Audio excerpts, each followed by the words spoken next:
Well, hey there everybody. I got a problem.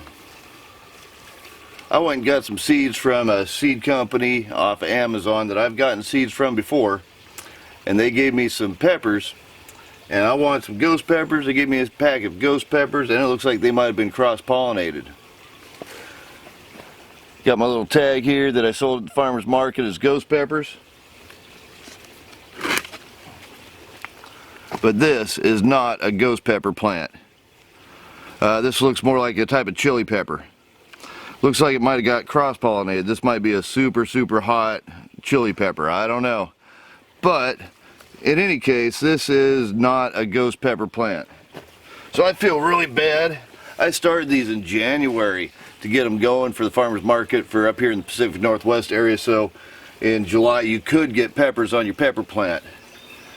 So I just feel terrible about this.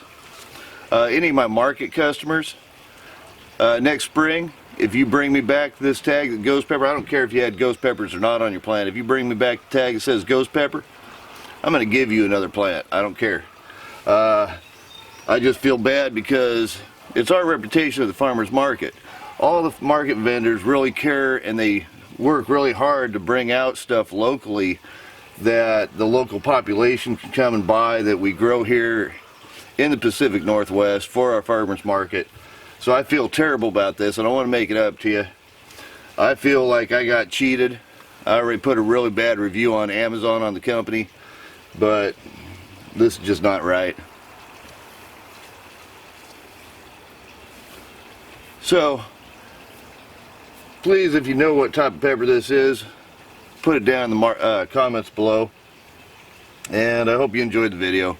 If you did, give it a big thumbs up, push the subscribe button. Thanks for watching. Happy gardening. Have a good day.